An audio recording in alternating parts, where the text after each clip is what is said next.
Bismillahirrahmanirrahim. Assalamualaikum warahmatullahi wabarakatuh. Innalhamdalillah nahmaduhu wa nasta'inuhu wa nastaghfiruh. Nahmaduka rabbi kama yanbaghi li jalali wajhikal karim wa 'azimi sultanik. Asyhadu an la ilaha illallah wahdahu la syarika lah wa asyhadu anna Muhammadan 'abduhu wa rasuluh.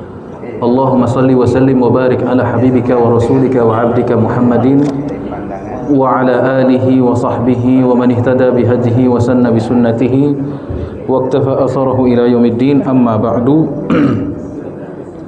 Subhanaka la ilma lana illa ma 'allamtana innaka antal alimul hakim. Allahumma 'allimna ma yanfa'una wanfa'na bima 'allamtana wa zidna ilman ya rabbal alamin. Rabbi shrah li sadri wa yassir li amri wahlul 'uqdatan min lisani yafqahu qawli. Amma ba'd. Hadirin wal hadirat, kaum muslimin dan muslimat yang kami hormati, bapak-bapak, ibu-ibu, jamaah Jamiatul Muslimin rahimakumullah. Berbahagia kita rasanya memasuki bulan baru, bulan Sya'ban. Kini sudah masuk malam yang kedua, ya Bu ya? Ya Pak? Malam kedua bulan Sya'ban. Artinya ada dua doa yang minimal kita baca. Yang pertama, doa keberkahan dan sampainya kepada bulan Ramadan, yaitu Allahumma barikna fi Rajab wa barikna fi Sya'ban wa balighna Ramadan.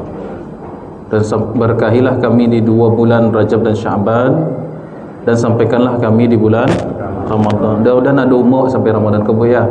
Amin ya rabbal alamin. Kemudian doa itu yang pertama. Doa yang kedua, doa awal bulan.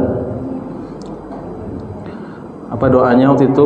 Allahumma ahillahu alaina bil amni wal imani wal rahmati was salamati wat taufiqi ila ma yardah. Rabbi wa rabbukallah. Alhamdulillah semuanya sudah hafal, cuma tidak dibaca saja. Itu bulan doa masuk bulan baru. Itu yang gua baca. Baik. Kita lanjutkan melanjutkan pengajian kita, yaitu hadis yang ke-10 dari Arba'in An-Nawawiyah. Kita baca lagi matan hadisnya. Al-haditsul 'ashir, bismillahirrahmanirrahim, an Abi Hurairah radhiyallahu an qala qala Rasulullah sallallahu alaihi wasallam anna Allah ta'ala tayyibun la yaqbalu illa tayyiba wa anna Allah amara al-mu'minina bima amara bihil mursalin. Dari Abu Hurairah radhiyallahu anhu, dia berkata bahwa Nabi SAW bersabda, sesungguhnya Allah itu tayyib, maha baik, zat, sifat, namanya, hukumnya dan keputusannya, yang bebas dari segala aib, cacat, kekurangan. La yaqbalu illa tayyiban, dan Allah tidak menerima kecuali yang baik-baik. Wa anna Allah amara al-mu'minin bima amara bihil mursalin, dan Allah Subhanahu wa taala sungguhnya telah memerintahkan orang-orang yang beriman sebagaimana telah memerintahkan para rasul-rasul. Faqala ta'ala ya ayyuhar rusulu kulu minat tayyibati wa'malu salihah. Wahai para rasul, makanlah dari yang baik-baik dan kerjakanlah amal saleh. Surat Al-Mu'minun ayat 51 potongannya. Qala ta'ala ya ayyuhallazina amanu kulu minat tayyibati ma razaqnakum. Surah Al-Baqarah ayat 172. Wahai orang-orang yang beriman, makanlah yang baik-baik yang telah kami rizkikan kepada engkau. Summa dzakara ar-rajulu yutilu safara. Dan kemudian Nabi menyebutkan seseorang yang sedang bersafar, jauh, perjalanan yang sangat jauh. Ash'atha wa akbara, yang rambutnya aut-autan, tampangnya kusut, wa akbara, berdebu. Yamuddu yadaihi ila sama, dia mengangkat tangannya, kedua tangannya ke atas langit, kemudian berkata, ya Rabbi, ya Rabbi, ya Allah, lalu berdoa tentu saja. Wa mat'amuhu haram, makanannya haram. Wa mashrabuhu haram, minumannya haram. Wa malbasuhu haram, pakaiannya haram. Wa ghudhiya bil haram, kemudian fasilitas atau yang dia gunakan sehari-hari itu haram. Fa anna yastajibu lahu, atau dalam riwayat fa anna yustajabu lizalika, lalu bagaimana akan dikabulkan baginya doanya tersebut. Jadi ini hadis menjelaskan kita bahwasanya bagi seorang muslim memantaskan diri, mengoreksi diri, dan menyiapkan doa-doa yang akan dia panjatkan dan ibadah-ibadah yang mesti dia lakukan dalam kondisi yang baik. Seorang muslim tidak hanya dituntut untuk beribadah, namun menyiapkan persiapan-persiapan yang juga baik, ya. Sebab Allah Subhanahu wa taala thayyib. Allah itu tidak menerima kecuali thayyibah. Allah Subhanahu wa taala zatnya baik, af'al perbuatannya baik, hukumnya baik, keputusannya baik, dan Allah Subhanahu wa taala telah menetapkan bahwasanya dia tidak menerima di sisinya kecuali sesuatu yang baik. Di dalam Al-Qur'an Allah taala berfirman, ilaihi yas'adu al-kalimat thayyib wal 'amalu salih yarfa'u. Sesungguhnya naik ke hadirat Allah Subhanahu wa taala doa atau kalimat-kalimat yang baik, dan kepadanya amal soleh naik atau dipersembahkan ke hadirat Allah Subhanahu wa taala. Oleh karena itu seorang muslim mempersiapkan dirinya, mempersiapkan bekalnya, semua yang dia konsumsi, baik yang dia makan, minum, atau barang-barang yang dia pakai sehari-hari seperti kendaraan, rumah, pulsa, apalagi listrik, token, semua yang kita pakai, ya, apapun yang kita gunakan sehari-hari mestilah harus halal.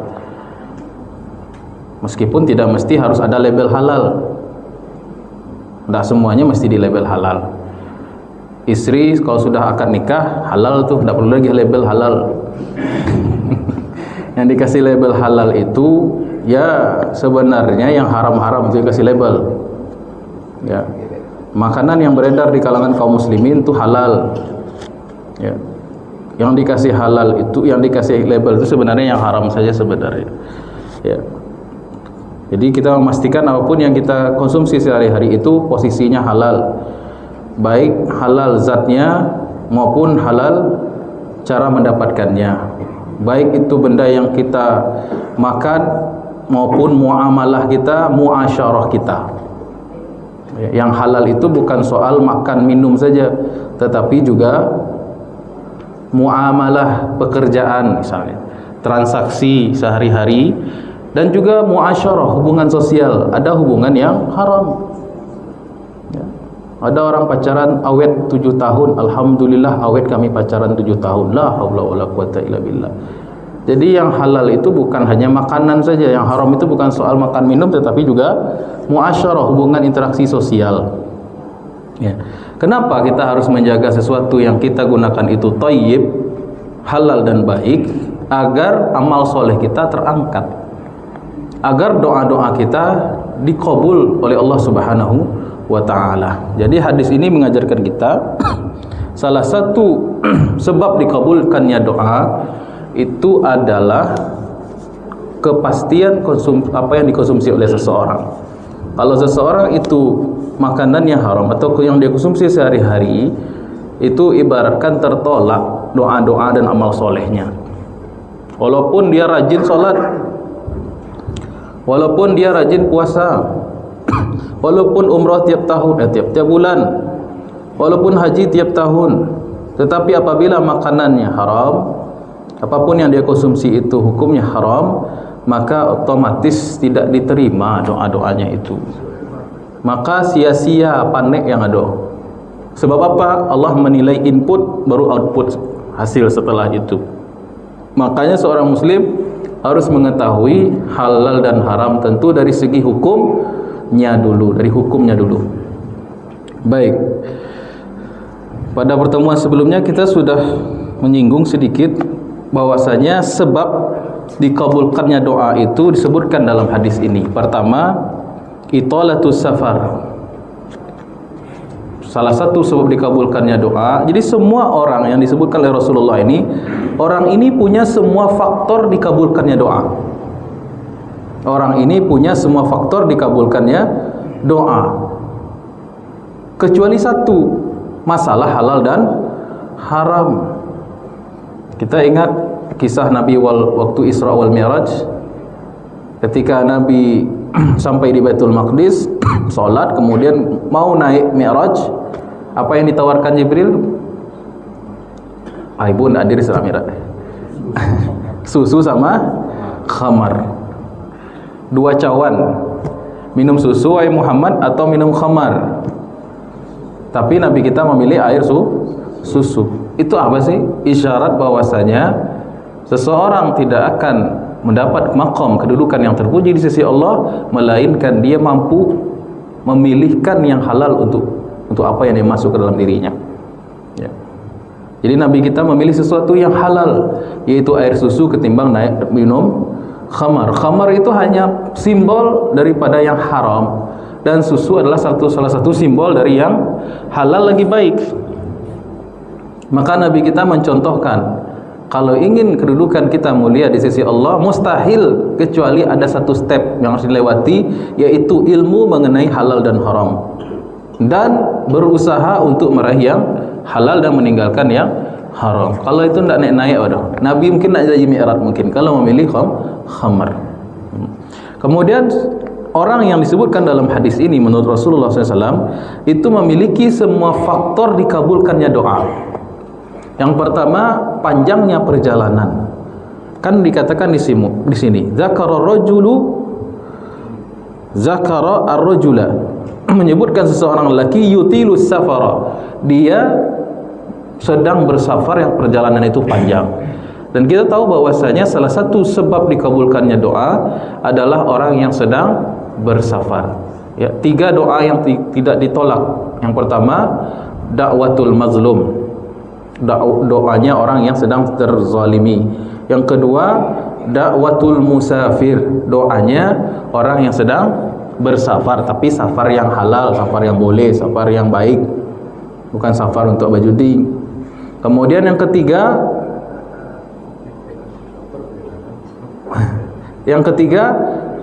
da'watul walid liwadadihi. Doa seorang ayah atau ibu untuk anaknya. Dalam riwayat yang lain, da'watus shaim hatta yuftir. Doanya orang yang berpuasa sampai berbuka. Nah, di sini orang sudah satu checklist. Dia sedang bersafar. Jadi kalau kita nanti kemana gitu ya, yang disebut safar ini lawan dari hadar. Hadar itu kondisi di mana seseorang menetap di tempat tinggalnya. Itu namanya hadar. Hadari, safari. Kalau safar lawannya hadar. Kalau safar, orang yang melakukan perjalanan menuju sesuatu yang bukan tempat tinggalnya.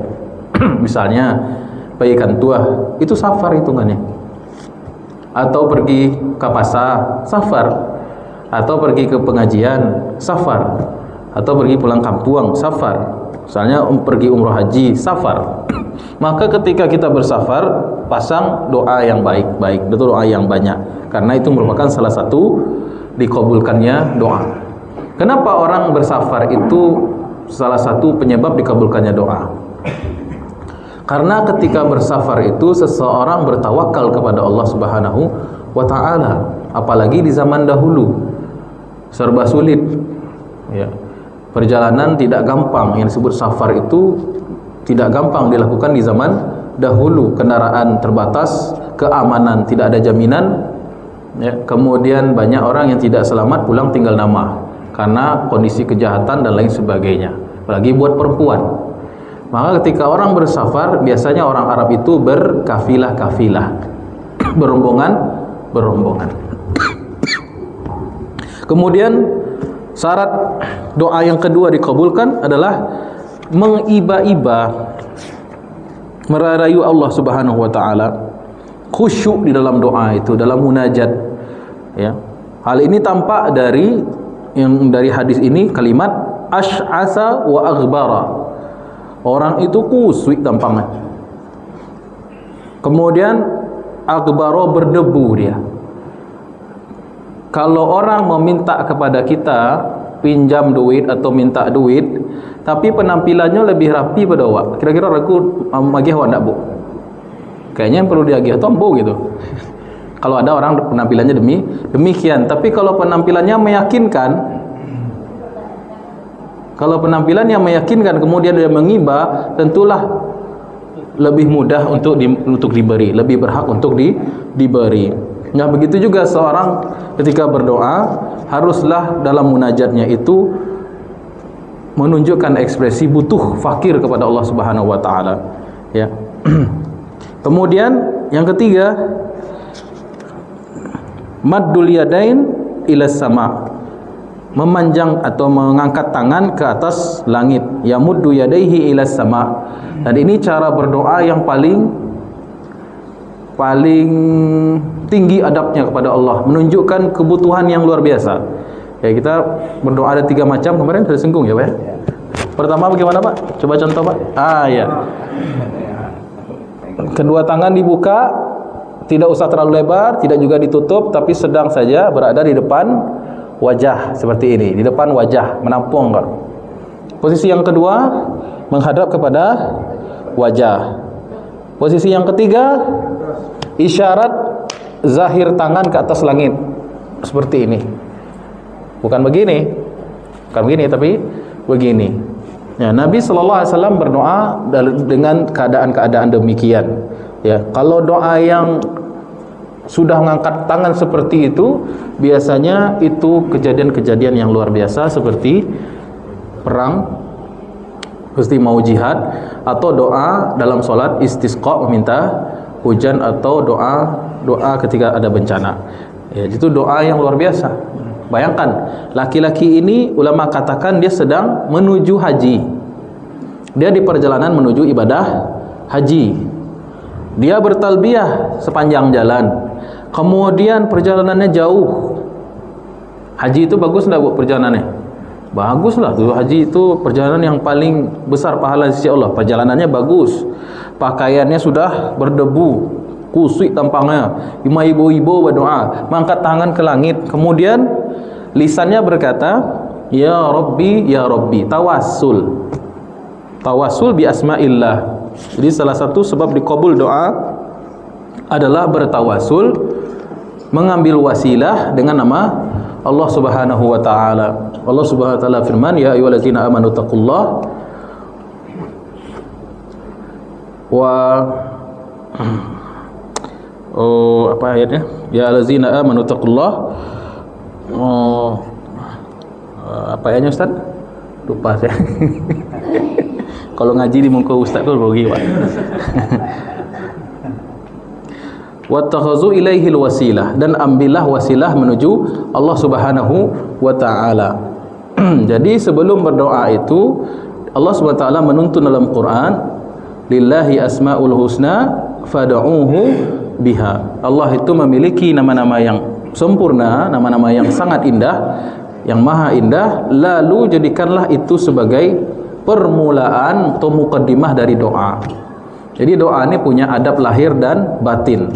Adab lahirnya tadi itu menghadap kiblat, tangan ada posisinya, kemudian ada urutan berdoa. Yang pertama ialah bertawassul dengan menyebut nama Allah. Boleh lafaz Allah itu sendiri, Allah, Allah, Allah, atau ditambahkan huruf nida, ya Allah, ya Allah, ya Allah, dan itu lebih bagus. Atau diganti dengan kalimat ya Allah, sama artinya dengan Allahumma. Allahumma sama maknanya dengan ya Allah itu. Ya Allah atau Allahumma. Atau nama Allah yang lain seperti Ar-Rahman, Ar-Rahim. Kalau tidak pakai ya, pakai alif lam di bungkunya. Ar-Rahman, Ar-Rahim. Kalau pakai ya, hilang alif lamnya.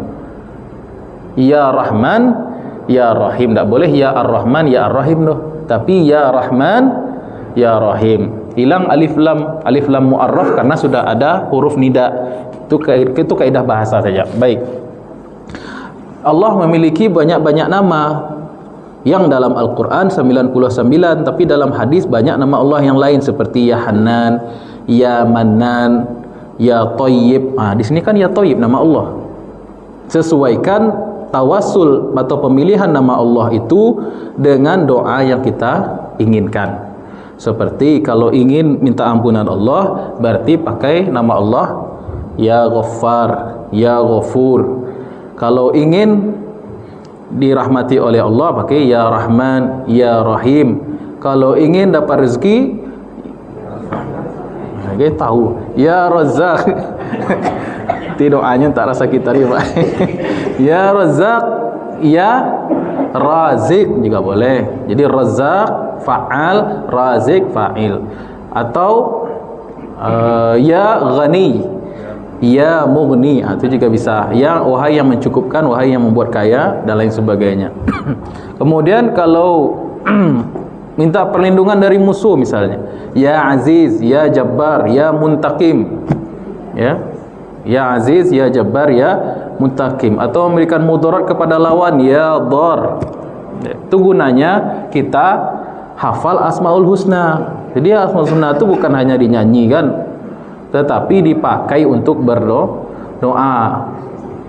Alhamdulillah kan di Sumbar ini banyak sekali Asmaul Husna saya lihat. Padang panjang sepanjang jalan Asmaul Husna tu. Kan membantu tu Pak. Bantu hafal kan. Alah segitunya baik ya. Kemudahan dari Allah Subhanahu wa taala. Kemudian apa lagi? Jadi sebab dikabulkannya doa tadi panjangnya safar, ngangkat tangan, kemudian khusyuk dan bertawassul.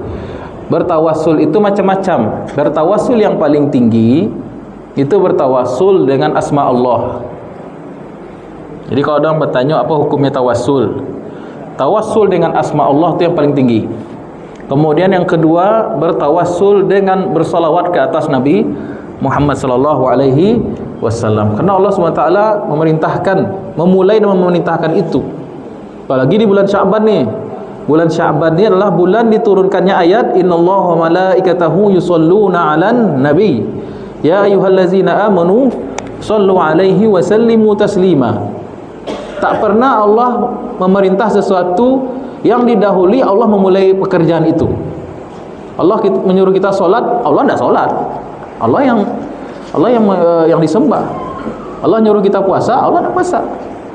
Allah nyuruh kita haji, Allah tidak haji. Tapi untuk solawat, apa kata Allah? Innallaha wa malaikatahu yusholluna 'alaihi. Allah sendiri yang memulai.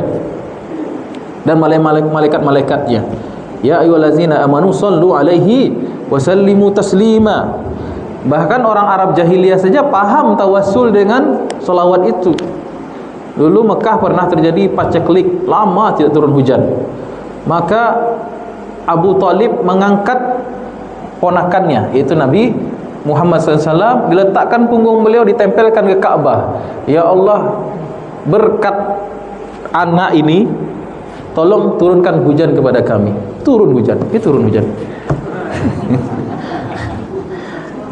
Itu Arab jahiliyah saja paham kedudukan Rasulullah sallallahu alaihi wasallam, ya.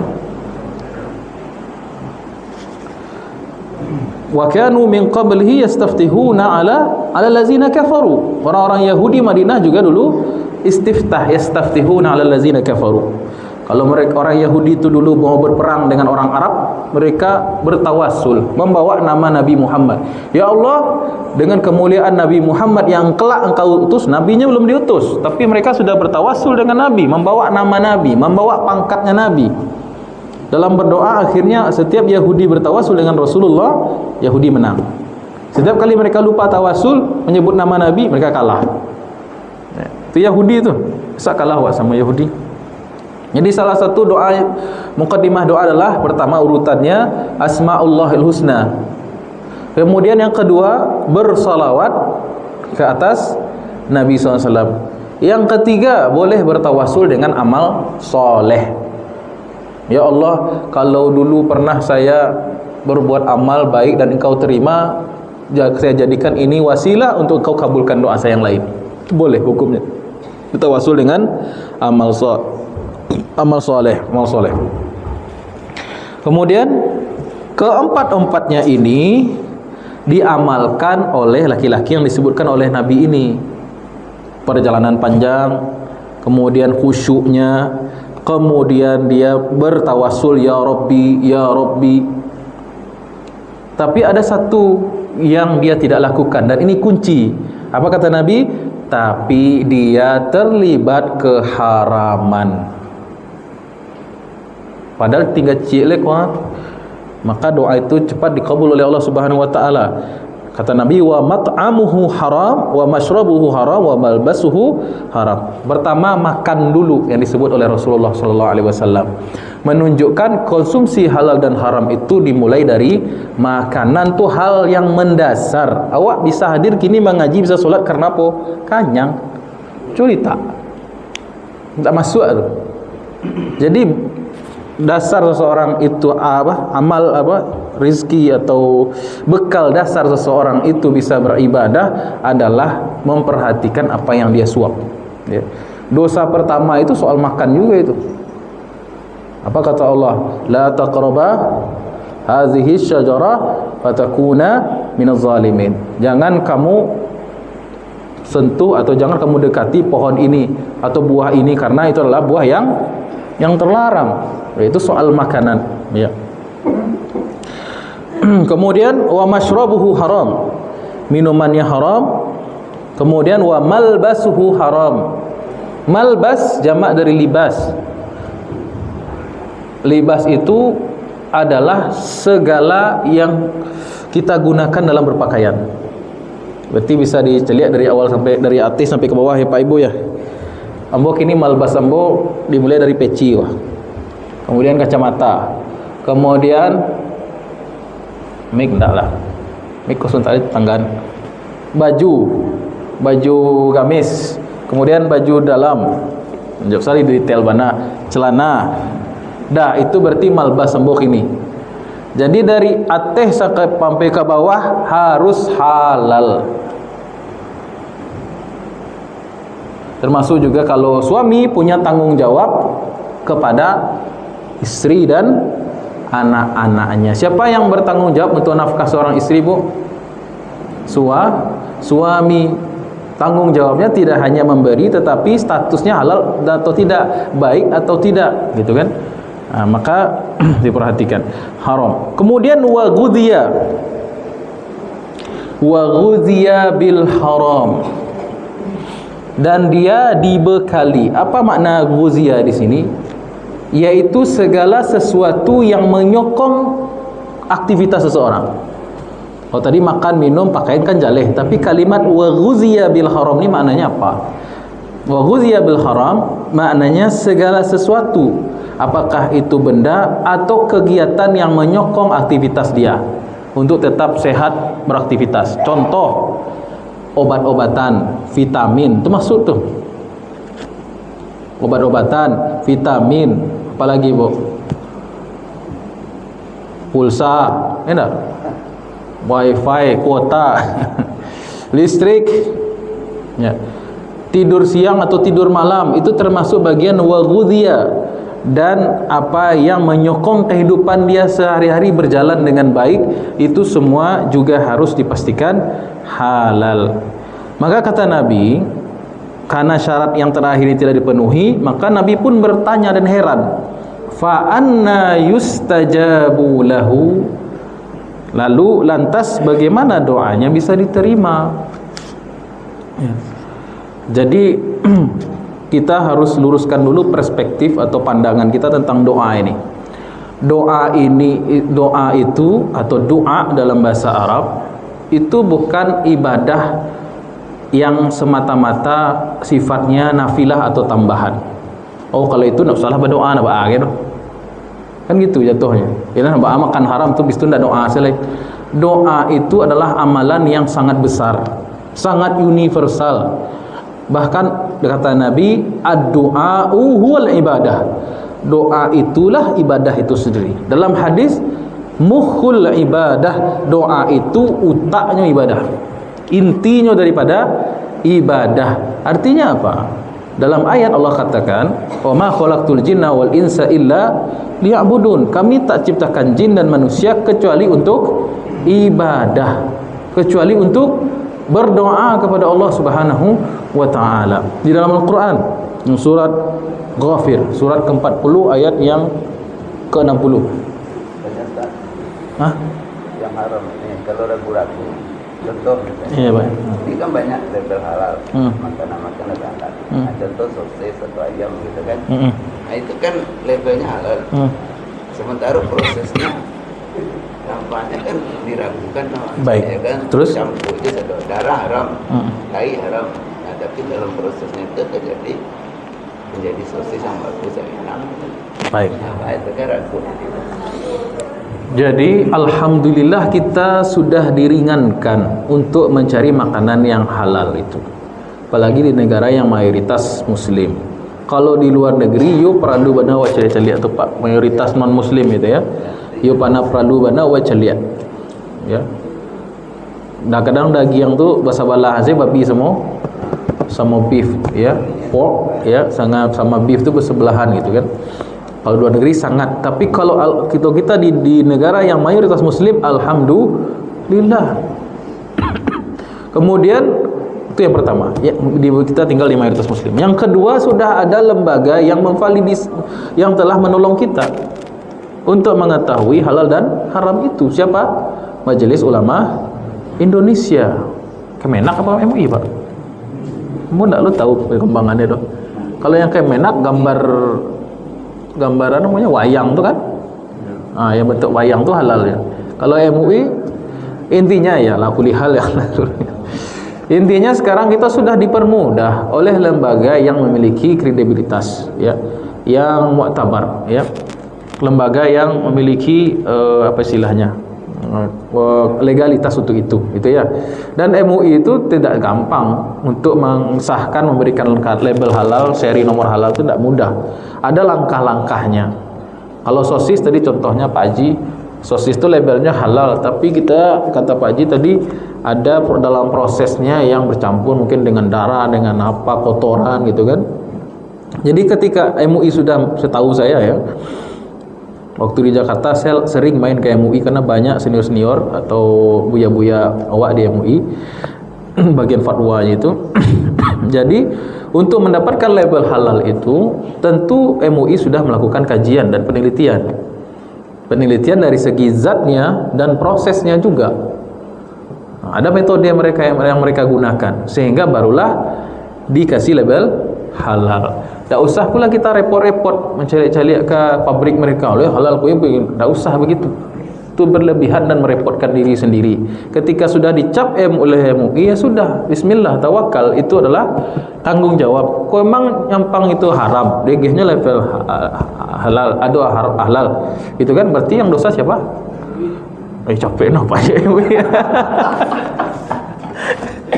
Yang bertanggung jawab, atau MUI sudah ikhtiarnya maksimal, masih juga mereka curang kan misalnya gitu kan.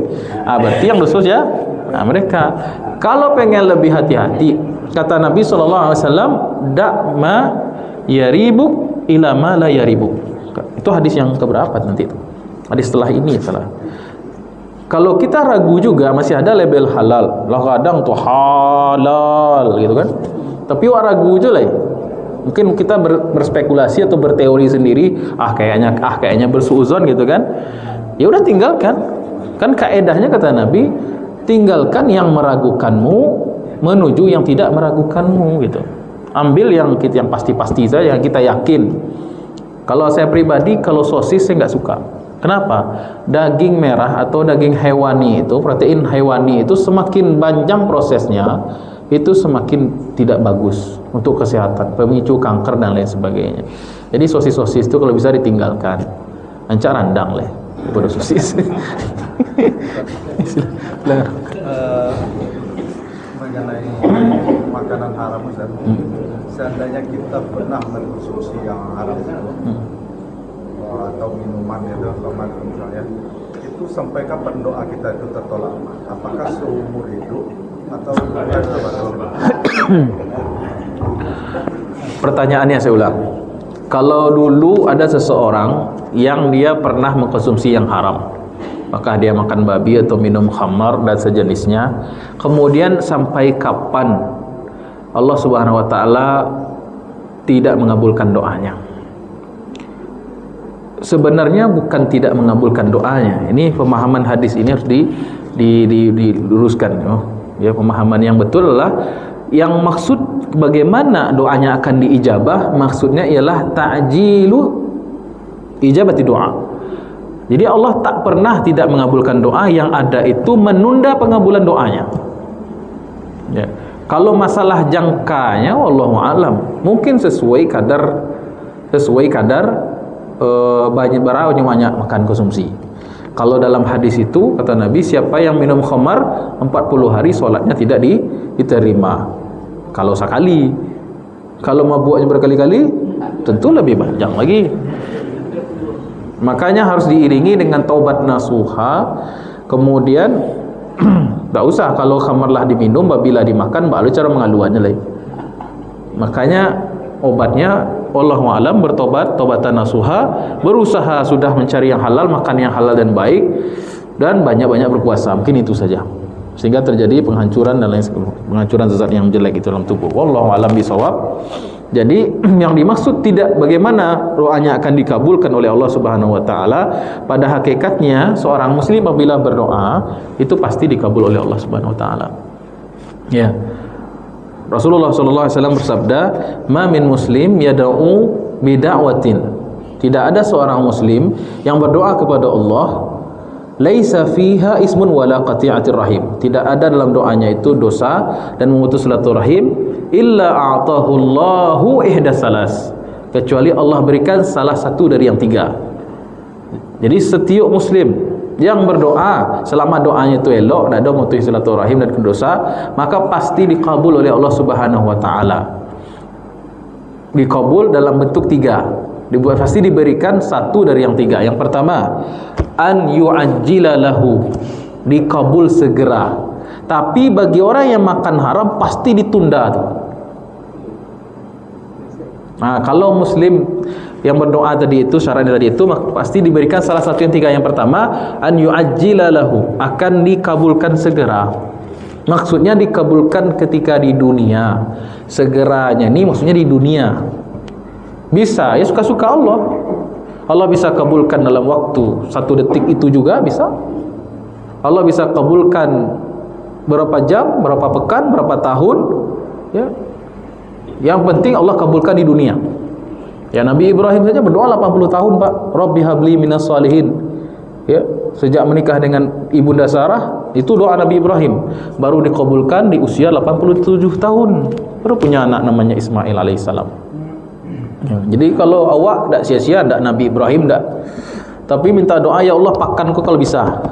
Kalau bisa hari kau dikabul. La haula wala quwata illa billah. Itu tak berdoa namanya, itu maksa, memerintah Allah namanya. Nah, jadi tidak boleh ngatur-ngatur Allah Subhanahu wa taala. Yang kedua, an yudakhira lahu fil akhirah, atau Allah simpan doa yang bagus ini untuk dia di akhirat. Allah simpan doanya untuk di akhirat. Kata Allah, ini doa bagus sekali, rapi, munajatnya sempurna. Nanti ini doa dijadikan oleh Allah surprise nanti di akhirat. Buahnya nanti di akhirat. Yang ketiga, an yasrifa anhu biha as-su'a mislaha. Allah dengan doanya tadi itu, Allah palingkan, hindarkan dia dari kemudaratan yang setara dengan nilai doa itu. Jadi dia berdoa nih, tapi bentuknya nanti hasil doa kita itu adalah umpama awak nio sakit dah jadi sakit, umpama kecelakaan selamat. Kok bisa selamat dapat tu Rasul? Tak mungkin loh. Kayak gitu gempa yang terjadi di Turki, ada aja selamat itu. Karena mungkin sebab daripada doa.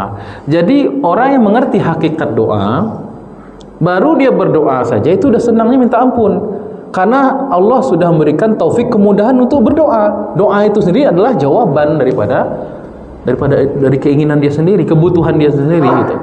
Makanya Umar bin Khattab berkata, saya tidak lagi memikirkan terkabulnya doa di dunia atau tidak. ketika saya sudah diberi taufik untuk berdoa, sudah senang dia, sudah bersyukur. Nah, jadi tadi Allah lupa saya tadi mau baca ayat tadi. Allah SWT dalam surat Ghafir, Allah Ta'ala firman, wa qala rabbukum, Tuhanmu berfirman, ud'uni astajib lakum, mintalah kepadaku pasti ku kabulkan. Wal innal ladzina yastakbiruna an ibadati sayadkhuluna jahannama dakhirin. Kata Allah, bermintalah kepadaku, doalah kepadaku, pasti ku kabulkan. Kemudian, dan sesungguhnya orang-orang yang menyombongkan diri dari ibadah kepadaku. Kata Nu'man bin Bashir, sahabat itu ya, yang dimaksud dengan ibadati, orang-orang yang menyombongkan dari ibadah kepadaku, itu maksudnya doa. Orang-orang yang menyombongkan diri lantas tidak mau berdoa kepadaku, maka mereka akan masuk ke neraka jahanam dakhirin, dalam keadaan hina. Ayat-ayat itu sudah menjadi dalil yang cukup kuat untuk menunjukkan wajibnya berdoa. Jadi doa itu bukan amalan sunnah, tapi doa itu amalan wajib, bahkan pokok dari ibadah. Ketika orang itu mau berdoa mengangkat tangannya, dia sudah mengamalkan banyak bab-bab tauhid. Yang pertama, dia meyakini Allah wujud. Kalau nak mungkinlah orang meminta kepada sesuatu yang tak wujud. Kemudian bab yang kedua, dia masuk ke bab bahwasanya Allah yang maha mendengar, As-Sami'. Kemudian Allah dia yakini Al-Qadir, maha mampu. Kemudian dia percaya bahwasanya Allah Subhanahu wa taala itu maha luas karunia-Nya. Ya. Jadi Allah Subhanahu wa taala itu senang untuk diminta karena khazanah Allah itu luas. Istamsya. Alhamdulillah. Minta 1 menit waktu Pak Ibu. Tangguh soalnya. Kemudian kalau orang berdoa itu haruslah menampakkan kefakirannya, rasa butuhnya kepada Allah Subhanahu wa taala. Rukun doa ada 3. Rukun doa ada 3. Yang pertama, yang berdoa. Yang berdoa ini harus menampakkan kebutuhannya kepada Allah, kefakirannya kepada Allah. Semakin rasa butuh dia kepada Allah semakin baik, maka semakin baik doanya. Yang kedua, rukun doa yang kedua adalah yang dimintai, yaitu Allah Subhanahu wa taala.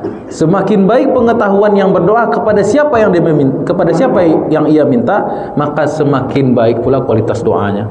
Yang ketiga baru tata cara doanya, lafaznya, adabnya, sunnahnya, urutannya tadi itu. Maka ketika seseorang dalam munajatnya itu merasa butuh kepada Allah Subhanahu wa taala, celialah awak kalau sedang susah itu solatnya khusyuk kan Bu? Karena waktu itu awak sedang merasa butuh pada Allah. Tapi kalau sedang senang, pauri kanyang, pitih banyak, saldo panuh, token baru diisi, pulsa banyak, itu rasanya malas berdoa. Ya, malas berdoa. Jadi seorang itu ketika merasa butuh dengan Allah, bagus doanya. Yang kedua, ketika dia mengenal siapa yang dia minta, yaitu Allah Subhanahu wa taala. Ya, Allah sudah bilang, "Ad'uni fastajib lakum." Kemudian yang ketiga baru tata cara dia berdoa. Ya, jadi semua doa insya Allah dikabulkan, tinggal bagaimana kita menata doa tersebut sebaik-baiknya. Kemudian orang yang tidak mau berdoa kepada Allah Subhanahu wa taala, artinya orang yang tidak yakin dengan Allah Maha Kuasa dan tidak mendengar. Allah tidak akan mendengar, Allah tidak akan mampu, dan dia merasa tidak butuh kepada Allah. Makanya kata Allah, sayadkhuluna jahannama dakhirin. Orang yang memiliki sombong pakaian Allah dalam hatinya, tidak mau mengemis kepada Allah, maka dia kategorinya sombong. Sombong itu pakaian Allah, dan orang yang memakai pakaian Allah akan kulemparkan ke neraka jahanam. Mudah-mudahan sedikit ini bermanfaat. Subhanakallahumma rabbana bihamdika asyhadu an la ilaha illa anta astaghfiruka wa atubu ilaik. Wassalamualaikum warahmatullahi wabarakatuh.